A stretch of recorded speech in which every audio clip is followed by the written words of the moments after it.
ఓం నమ శివాయ. ఈరోజు మనం ఈ వీడియోలో కార్తీక పురాణం 11వ అధ్యాయం గురించి తెలుసుకుందాం.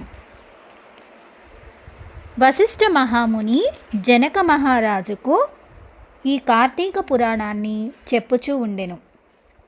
11వ అధ్యాయంలో రాజోత్తమ, తిరిగి చెప్పెదను వినుము. కార్తీక మాసమందు అవిస పువ్వుతో హరిని పూజించిన వాని పాపములు నశించెను, చాంద్రాయణ వ్రతఫలము పొందును. కార్తీక మాసమందు గరికతోనూ కుశలతోనూ హరిని పూజించువాడు పాప విముక్తుడై వైకుంఠమును చేరును. కార్తీక మాసమందు చిత్ర రంగులతో కూడిన వస్త్రములను హరికి సమర్పించిన వాడు మోక్షమునందును. కార్తీక మాసమందు స్నానమాచరించి హరి సన్నిధిలో దీపమాలలను ఉంచువాడు పురాణమును చెప్పువాడును, పురాణము వినువాడును పాపములన్నీయు నశింపచేసుకొని పరమపదమును పొందును. ఈ విషయమై ఒక పూర్వ కథ కలదు. అది విన్న మాత్రమునే పాపములన్నీ కూడా పోతాయి, ఆయురారోగ్యాలను ఇస్తాయి. బహు ఆశ్చర్యకరముగా ఉండును. దానిని చెప్పెదా వినుము అని వశిష్ఠ మహాముని జనక మహారాజుకు చెప్తున్నారు. కళింగ దేశమందు మందరుడనే ఒక బ్రాహ్మణుడు కలడు. అతను స్నాన సంధ్యావందనాలు విడిచిపెట్టిన వాడై ఇతరులకు కూలీ చేయుచుండెడు వాడు. అతనికి మంచి గుణములు కలిగిన సుశీల అనే భార్య ఉండెను. ఆమె పతివ్రత, సమస్త సాముద్రిక లక్షణములతో కూడినదై ఆడవారిలో శ్రేష్ఠురాలై ఉండెను. ఓ రాజా, ఆ సుశీల భర్త దుర్గుణపూర్ణుడైన అతని యందు ద్వేషమును ఉంచక సేవించుచుండెను. తరువాత వాడు వేరైన జీవనోపాయము తెలియక కూలీ జీవనమును కష్టమని తలచి కత్తిని ధరించి అడవి మార్గములో కనిపెట్టుకొని ఉండి దారిన నడుచుచు వారిని కొట్టి వారి ధనాన్ని అపహరించుచు కొంతకాలం అలా గడిపెను. అట్లు చౌర్యము వల్ల సంపాదించిన వస్తువులను ఇతర దేశాలకు పోయి అమ్ముకొని ఆ ధనముతో కుటుంబమును పోషించుచూ ఉండెను. ఒకప్పుడు ఆ బ్రాహ్మణుడు చౌర్యము కొరకు మార్గమును కనిపెట్టియుండి మార్గాన వచ్చిన ఒక బ్రాహ్మణ్ణి పట్టుకొని మర్రి చెట్టుకు కట్టి అతని సొమ్మంతా హరించెను. ఇంతలోనే క్రూరుడైన ఆ కిరాతకుడొచ్చి ఆ ఇద్దరు బ్రాహ్మణులను చంపి ఆ ధనమంతా తాను హరించెను. తరువాత గుహలో ఉన్న పెద్ద పులి కిరాత మనుష్య గంధమును అఘ్రాణించి వచ్చి వాడిని కొట్టెను. కిరాతుడును కత్తితో పులిని కొట్టెను. ఇట్లు ఇద్దరును పరస్పర ప్రహారముల చేత ఒక్కమారే చనిపోయిరి. ఇట్లు ఇద్దరు బ్రాహ్మణులు, పులి, కిరాతకుడు నలుగురు ఒకే చోట మృతి నొంది యమలోకానికి పోయి కాలసూత్ర నరకమందు యాతన పడిరి. యమభటులు వారందరినీ పురుగులతోనూ అమేధ్యముతోనూ కూడినటువంటి భయంకరమైన చీకటిలో సలసలా కాగుతున్న రక్తమందు పడవేసితిరి.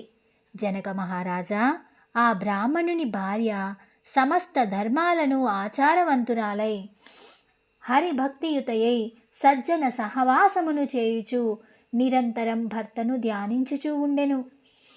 ఓ రాజా, ఇట్లుండగా దైవవశము చేత ఒక యతీశ్వరుడు హరినామము చేయుచు నాట్యము చేయుచు పులకాంకిత శరీరుడై హరినామామృతమును పావనం చేయుచు సమస్త వస్తువులందు హరిని దర్శించుచు ఆనంద బాష్పయుతుడై ఆమె ఇంటికి వచ్చెను. ఆమెయు అతనిని చూచి భిక్షమిడి, అయ్యా యతిపుంగవా, మీరు మా ఇంటికి వచ్చుట చేత నేను తరించి తిని. మీ వంటి వారి దర్శనం దుర్లభం. మా ఇంటి వద్ద నా భర్త లేడు. నేనొక్కదానినే పతి ధ్యానమును చేయుచూ ఉంటిని. ఆమె ఇట్లు చెప్పగా విని యతీశ్వరుడు ప్రియభాషిణియు శ్యామమయునైన ఆమెతో ఇట్లా అనెను. అమ్మాయి, ఈరోజు కార్తీక పౌర్ణమి మహాపర్వము. ఈ దినము రోజు సాయంకాలము హరిసన్నిధిలో మీ ఇంటిలో పురాణ పఠనం జరపవలెను. ఆ పురాణమునకు దీపము కావలెను. నూనె తెచ్చెదను కనుక వత్తి నీవు చేసి ఇమ్ము. శ్యామయ అనగా యవ్వనవతి అని అర్థము. యతీశ్వరుడు ఇట్లు చెప్పగా ఆ చిన్నది విని సంతోషంగా గోమయము తెచ్చి ఇల్లంతా చక్కగా అలికినదై అందు 5 రంగులతో ముగ్గులు పెట్టి దూదిని పరిశుద్ధం చేసినదై ఆ దూదిచో 2 వత్తులను చేసి నూనెతో యతీశ్వరుని వద్ద వెలిగించి స్వామికి సమర్పించెను. ఆ చిన్నది దీపపాత్రను పత్తిని తాను ఇచ్చినందుకు యతీశ్వరుడు చాలా సంతోషించి దీపమును వెలిగించెను. యతియు ఆ దీపమునందు హరిని చూచి మనశ్శుద్ధి కొరకై పురాణ పఠనం ఆరంభించెను. ఆమె ప్రతి ఇంటికి పోయి పురాణ శ్రవణంకి రమ్మని చాలామందిని పిలుచుకువచ్చి వారితో సహా ఏకాగ్ర మనసుతో పురాణమును వినెను. తర్వాత యతీశ్వరుడు యథేచ్ఛగా పోయెను. కొంతకాలానికి హరిధ్యానము చేత జ్ఞానమును సంపాదించుకొని ఆమె మృతి చెందెను. అంతలో శంఖ చక్రాంకితులు చతుర్బాహులను పద్మాక్షులను పీతాంబరధారులనైన విష్ణుదేవతలు విష్ణుదూతలు దేవతల తోటలోనున్న పుష్పములతోనూ ముత్యాలతోనూ పగడములతోనూ రచించిన మాలికలతోనూ వస్త్రములతోనూ ఆభరణములతో అలంకరించబడిన విమానమును తీసుకొచ్చి సూర్యుడు వలె ప్రకాశించడి ఆ విమానమందు ఆమెను ఎక్కించి జయ జయ ధ్వానాలతో కరతాళములు చేయుచు చాలామంది వెంటరాగా వైకుంఠలోకమునకు చేరెను. ఆమె వైకుంఠానికి పోవుచు మార్గమధ్యమందు నరకమును చూచి అచ్చట తన పతి నరకమునందు ఉండుటకు ఆశ్చర్యమొంది విష్ణుదేవతలతో ఇట్లా పలికెను. ఓ విష్ణుదూతలారా, నిమిషమాత్రముండండి. ఆ నరకమందు నా భర్త ముగ్గురితో పడియుండుటకు కారణమేమి? ఈ విషయం నాకు చెప్పుడు. వీడు కూలి చేసి దొంగతనం చేసి పరధనాపహరణం చేశాడు. వేదోక్తమైన ఆచారమును వదిలి దుర్మార్గమద్దు చేరాడు. అందువల్ల వీడు నరకమందు ఉన్నాడు. ఈ 2వ బ్రాహ్మణుడు మిత్రదోహి, మహాపాతకుడు. ఇతడు బాల్యము నుండి మిత్రుడై ఉన్న ఒకరిని చంపి వాని ధనం అపహరించి ఇతర దేశమునకు పోవుచున్నంతలో నీ భర్త చేత హతుడయ్యాడు. అట్టి పాపాత్ముడు గనుక ఇతడు నరకమందు పడి ఉన్నాడు. ఈ 3వ వాడు కిరాతుడు. వీడు నీ భర్తను ఈ బ్రాహ్మణ్ణి ఇద్దరినీ చంపినాడు. అందుచేత వీడు నరకమునందు ఉన్నాడు. ఈ 4వ వాడు పులి. కిరాతులు పరస్పర ఘాతముల చేత మృతి నొందిరి. ఈ పులి పూర్వమందు ద్రావిడ బ్రాహ్మణుడు. ఇతడు ద్వాదశి నాడు భక్ష విచారణ చేయక నూనెతో చేసిన వంటకములు భుజించినాడు. అందుచే వీడు నరకమందు ఉన్నాడు.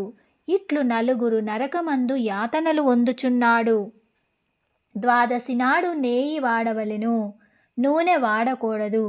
విష్ణుదూతలిట్లు చెప్పగా విని ఆమె, అయ్యలారా, ఏ పుణ్యము చేత వీరు నరకము నుండి ముక్తులగుదురని అడిగెను.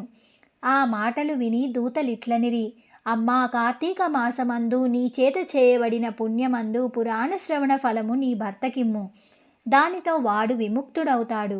ఆ పురాణ శ్రవణార్థమై దీపమునకు నీవు సమర్పించిన వత్తి పుణ్యమును ఈ కిరాత వ్యాఘ్రములకు సమానముగా ఇవ్వుము. దానివల్ల వీరు విముక్తులవుతారమ్మా. పురాణ శ్రవణార్థమై నీవు ప్రతి గృహానికి పోయి ప్రజలను పిలిచిన పుణ్యము ఈ కృతజ్ఞుడికిమ్మా. దానితో వాడు ముక్తుడవుతాడు. ఇట్లా ఆయా పుణ్యదానముల చేత వారు ముక్తులగుదురు. విష్ణుదూతల మాటలు విని ఆశ్చర్యముంది ఆ బ్రాహ్మణ స్త్రీ ఆయా పుణ్యఫలాలను వారికి ఇచ్చివేశెను. దానిచేత వారు నరకమునందు విడుదలై దివ్య విమానములెక్కి ఆ స్త్రీని కొనియాడుచు మహాజ్ఞానములు పొందిడి ముక్తి పదమును గూర్చి వెళ్ళిరి. కాబట్టి కార్తీక మాసమందు పురాణ శ్రవణం చేయువాడు హరిలోకముందు ఉండును. ఈ చరిత్రను వినువారు మనోవాక్కాయముల చేత సంపాదించబడిన పాపమును నశింపచేసుకుని మోక్షాన్ని పొందుదురు. ఇది శ్రీ స్కాంద పురాణే కార్తీక మహత్యే ఏకాదశోధ్యాయ సమాప్తః.